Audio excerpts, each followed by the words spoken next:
Hi guys, Nicholas here at Online Calisthenics, and today we're going to talk about 4 of the best movements to build strength and mass with calisthenics and bodyweight training. All it takes really is small adjustments to basic foundation movements to take your training to the next level and build really amazing strength if you are consistent with those movements. So let's start with the pull-up. The humble pull-up is very efficient at building strength. And if you add that little adjustment, which is switch your grip to really wide, then it's really going to open new doors to your strength and technique and abilities for the future. It's going to really put the emphasis on your lats and help them grow and get stronger. Your pull-up game is going to get way better. Everything in your training is going to get better. You'll be able to do muscle ups. This is going to benefit the human flag later. It's going to benefit your handstand with the overhead press. Really highly recommend to go wide on your pull-ups so that you really take your training to the next level.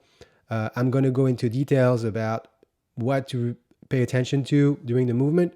So let's play this and I'll come back and talk about details. Wide grip, false grip here, rib cage tucked in, pelvis tilted in, and really want to shrug those lats and keep your feet together all the way through. Let's watch it.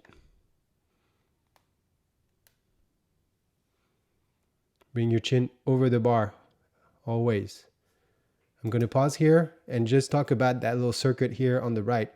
It's a great idea to start. 4 exercises we're going to talk about. So you can do a circuit of all of them back to back, and you can do 10 reps of each, then rest for a few minutes, then do 9 reps of each, then rest for a few minutes, etc., all the way down to 1. That's going to give you a good burn. It's guaranteed, and you'll feel it after the session. Let's keep going with the pull-ups. You can also use that behind the neck variation. That's also adding some strength component to the movement. It's really hard on the forearms. It's just overall tough exercise, and I highly recommend it. Let's watch the back. And here at the bottom, very important to really depress your scapula and make sure that they are retracted together as well. So you want to retract them together and make sure they stay low all the way down. And then you're going to shrug it all the way up to take off again and get your chin over the bar. Very important to have good scapula activation. So work on these wide pull-ups. Wide pull-ups are a game changer. Let's move on to the next one, which is the single bar dips. A lot of people do dips, and for those who do, often they neglect or they don't really know about the single bar dips, but it really is a game changer as well. So there's many reasons for this. It really activates your forearms. It forces the form to be better than on, you can't really cheat a single bar dip basically.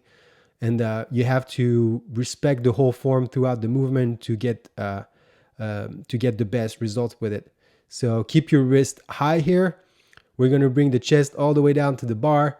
Do not arch or aim at not arching at all. It's hard to arch, but really fight it throughout the whole movement. That means tuck your ribcage in all the way.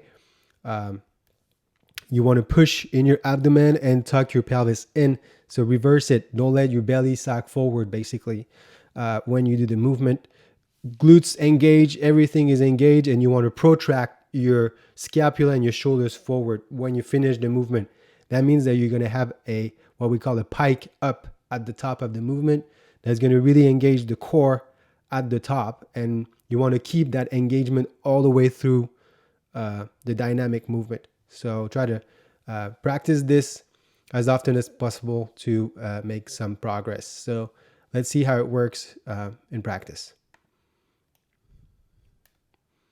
All the way down, all the way up.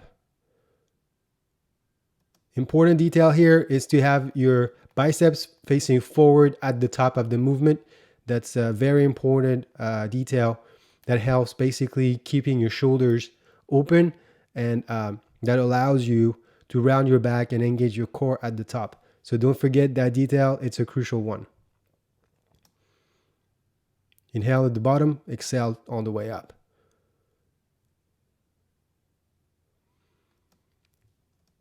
So we talked about pull-ups and dips. Now let's go to the humble push-up. To take your classic push-up to the next level, all you need to do is go narrow. There's a lot of other variations that I talk about in different videos, but this one is a really good killer one. The narrow push-up or diamond. The diamond is the ultra narrow. So if you can do a diamond, great for you.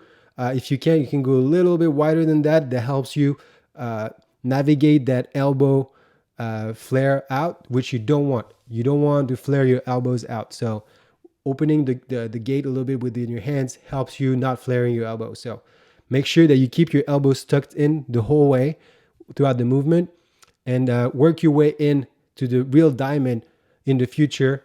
But I wanted to show you that it doesn't have to be a perfect diamond. As long as it's within your shoulder width, you'll get some benefits from it. So try to get as narrow as possible and work your way up to the real diamond in the future.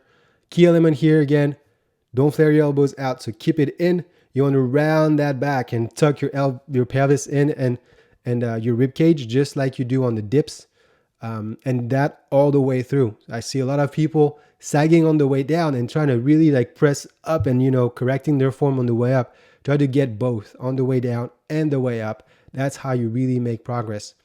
Another thing is on these diamond push-ups, you want to lean forward a little bit more than you would do on a normal push-up, or at least as much.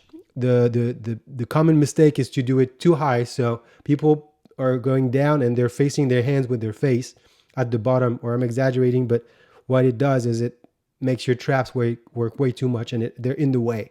So you lack mobility if you do that. You want to keep your shoulders down and really keep your diamond or your hands between your chest, really at the chest level, not higher.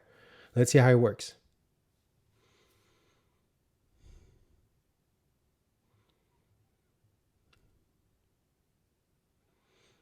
Keeping that rounded back all the way up and down.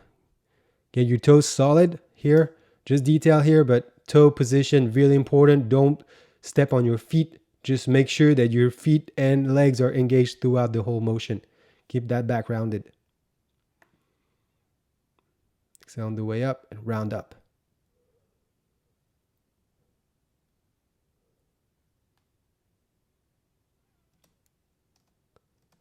So this was for the push-ups. Really, really a game changer as well. The diamond push-up, narrow push-ups, very important movement. Try to master it. The last thing we'll talk about today is the bended squats. So the humble squat is really, really good. What most people miss on the squat is glute activation. Not only they sometimes don't go low enough, but also they don't abduct their legs enough. So they let the legs come in and out all the time. So really what you want to do is maintain tension from your knees. You want to prevent them from coming in, basically. So you want to really push your knees out throughout the whole movement, and especially at the bottom where you reach the glute activation to the max. So I highly recommend, for some of you guys that are feeling that the squats are becoming easy, add a resistant band. This one that I'm using in the video is very heavy. It doesn't look like it, but it's super tensed, and it really crushes my legs together and it forces my glutes to work a lot.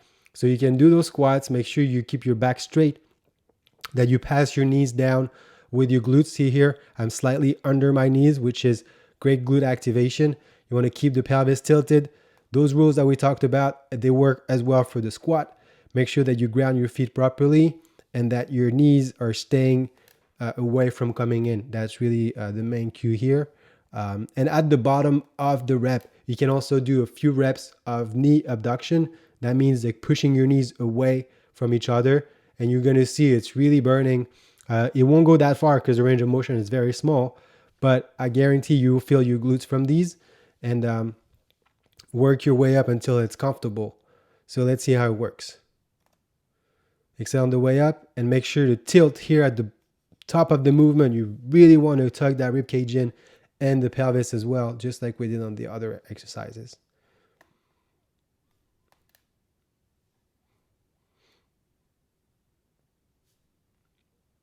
Exhale on the way up.